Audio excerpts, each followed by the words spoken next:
So yesterday you already started looking at the causes that led to the Reformation. So today we're actually going to be starting to look at how much did those Reformation changes actually change Europe? So to what extent did Europe change as a result of the Reformation? Now, one of the things we probably should talk about is the fact that there are people who are going to be asking during this time period for the church to be changed. There are some problems that started to creep up during the Middle Ages. Certainly, you start to see them more during the Renaissance. There are priests who are being extravagant. They're buying all sorts of fancy things. They're building huge cathedrals. They're buying fancy art, building statues. So the Catholic Church is spending all this money and they look really, really corrupt. So there's going to be some people who question, has the church lost its way? One of the problems that the people have with the church is that they're charging people a lot of taxes. Remember what we talked about in the Middle Ages, that the Catholic Church would charge people a tithe. So 10% of your income every year was supposed to go to the Catholic Church. That's a lot of money going to the Catholic Church.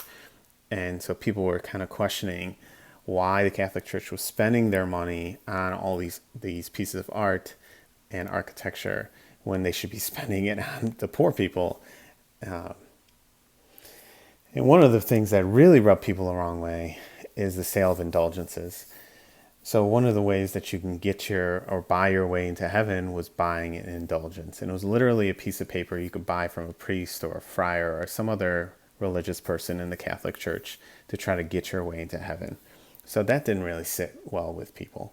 And here's an example of what's going on here. They would hold sales in a town, so they would travel around going to different towns saying, buy your indulgences, buy your way into heaven. You can buy your friend's way into heaven, your mom or dad's way into heaven, all sorts of things like that. That sounds really corrupt when we look back on it, but that was a common practice during this time period. And here's an example of indulgence on this slide. So there's going to be many people who question the Catholic Church, and one of the people is Martin Luther. So there's a very famous person, a devout Catholic, really believed in the Catholic Church, studied Catholic theology at the university. And so he really didn't want to break away from the Catholic Church initially. He just wanted it to become the best it could be, to go back to its original teachings when it first started. And so one of the things he'll begin to question is this idea of buying your way into heaven. Can you really buy your way into heaven? For him, he believed that faith alone can save you. Faith in God alone can save you. And so he will end up writing his 95 theses, his 95 arguments, his issues that he has with the Catholic Church. And the legend goes that he ends up pinning his 95 theses onto a door in the town. Now, over time, he'll end up being excommunicated or kicked out of the Catholic Church because he's questioning the Catholic Church. And remember, the Catholic Church is trying not to lose any more power during this time period. And eventually, he will end up breaking away and a new branch of Christianity will form. So this is what Martin Luther looks like, and that's the legend of what he was doing with this, the 95 Theses. He was putting it onto that door. So this is the faith, the branch of Christianity that Luther is said to have founded. And it's based on his basic beliefs that we've already kind of laid out. How do you reach salvation? It's your belief in God. Faith alone is going to save you. And one of the other things that he has trouble with is the fact that priests were not well educated during this time period. They, in many cases, couldn't read the Bible. And so they were up there talking to their clergy, to the parishioners, to the followers of Christianity at their services, and they really couldn't read the Bible.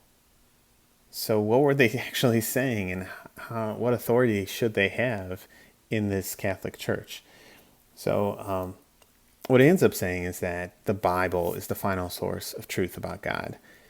So during this time period when the printing press has already taken off and spreading literature around Germany, which is where Luther is, people are beginning to read for themselves. And so they should be able to figure out the truth about God. And the other thing to think about is that it's not just the priests who are the church. It's everybody. Everybody's part of the church. Another person who's part of this wave of people questioning the practices of the Catholic Church is this guy known as John Calvin. And John Calvin takes it a little bit further and says that it's already been decided ahead of time who's going to go to heaven and hell. And that's known as predestination. So how do you know if you have been chosen to go to heaven or hell?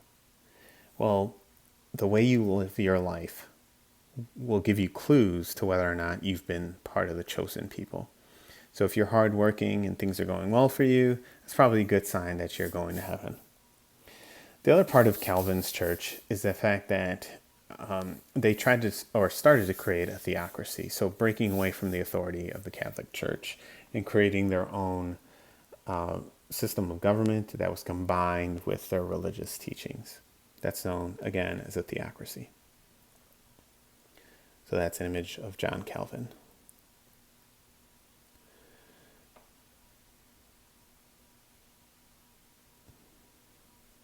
So you got to remember that the Catholic Church was the power in Europe throughout the Middle Ages. They very much stabilized Europe throughout the Middle Ages. And so they're not just going to let a whole bunch of people leave their church and break away and form all these different denominations. So the Catholic Church will counter these different arguments. That's why it's called a counter-reformation. They'll try to fix some of the issues that people have with the church, or at least prevent people from leaving the church. And some of the results of that are some wars within Germany and France. So the leader of what's present-day Germany, which used to be called the Holy Roman Empire, was this emperor known as Charles V. He was a devout Catholic. So the emperor of present-day Germany, what used to be the Holy Roman Empire, was a devout Catholic. Same thing in France. The king of France was a devout Catholic. But there are princes within both of their kingdoms or empires who are trying to gain power for themselves. And so one of the ways they try to do that is by converting to to Protestant religions like Lutheranism or Calvinism, because that allows them to have more of a say in what's going on in their own countries. As far as the Pope, the leader of the Catholic Church, he will also try to fix things. One of the things that they try to do is create a society, a club for religious men known as the Jesuits or the Society of Jesus. This still exists to this day. You've heard of it. You've heard of some of the universities that are Jesuit schools. So that's one of the things that Jesuits are known for educating people. But they're also known for being like the warriors of the Pope. The people who go out there and do some of the hard work for them, spreading some of the missionary work of the Catholic Church. So if you've heard of Loyola University, you've heard of a Jesuit university. So in many ways, the Catholic Church is becoming more Catholic in that sense. There's going to be some religious wars, which I've already kind of mentioned and alluded to within Northern Europe, which is present-day Germany. The princes of Northern Europe will try to break away from the power of Charles V, who was a devout Catholic. And so people in Southern Europe are going to try to remain Catholic.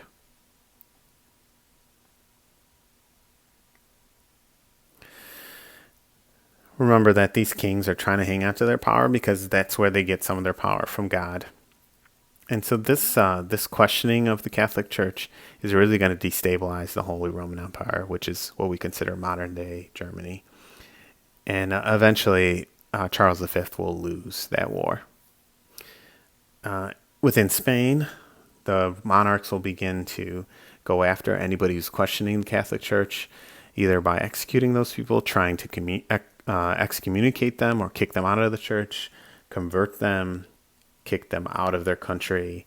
And so that's what ends up happening to many Muslims in Spain. Remember, there are many Muslims in Spain during this time period. Same thing with Jews. There are many Jews in southern Spain, especially, and same with Muslims in southern Spain, who are going to be kicked out of Spain during this Counter-Reformation. And this specifically was called the Spanish Inquisition. Within France, there's going to be a war, again, between the Catholic king and some of the nobles and who they wanted to be king. I remember a Protestant person. Eventually, the Catholic king wins, but he wants to restore order to France, so he's allowing people to practice Calvinism, or the Huguenots to practice their faith of Calvinism in France. So think about this slide. You've got some really extremes, big extremes here. On one hand, you have people getting kicked out of a country in Spain, and the other hand, you've got some people being allowed to practice another religion in the Catholic or in the Christian faith. The one last one we'll talk about is King Henry VIII. Now, King Henry VIII was a devout Catholic, and he was having trouble getting an heir to his throne, and so he's trying to get a divorce from his wife to try to marry somebody else to try to have a male heir. And normally that wouldn't be an issue. You could pay the Pope off, you can offer favors, all sorts of things. But the King Henry VIII was actually trying to get a divorce of somebody who was very influential in Europe and who put pressure on the Pope to not allow this to happen. So the Pope says no. And of course, the king is upset by that. King Henry VIII decides, well, if you're not going to allow me to do this, I'm going to become the head of the Catholic or the Church of England. And that's what he does. He creates, or they write the Act of Supremacy declaring that the King of England is the head of the Church of England, not the Catholic Pope. So now we've got another group of people breaking away from the Catholic Church. Think about this. How many groups of people have now broken away from the Catholic Church? In this case, they've created a church called the Church of England or the Anglican Church. But one of the things that people don't realize is that, again, Henry VIII was a devout Catholic. So the Church of England, at least initially, was basically the Catholic Church. They just changed the name and then changed the person who was in charge of it. But this is going to play out over the next period of time in England, a back and forth struggle between people who want to restore Catholicism to England and then other people who don't want that restored to England. They want the Anglican Church. And they don't want a foreign person to have control or power within England. So this is an image of Bloody Mary and Elizabeth I, who's probably the more famous person. There's a bunch of movies about her, so you may have already heard about her. So this is your question for today. Go ahead and do the assignment in Schoology, answering this question based on what you've heard today. Has Europe changed as a result of the Reformation? This will be your wrap up for the Reformation, so you can do this today and tomorrow and then turn it in Thursday. Okay? I hope you have a wonderful day. Thanks so much.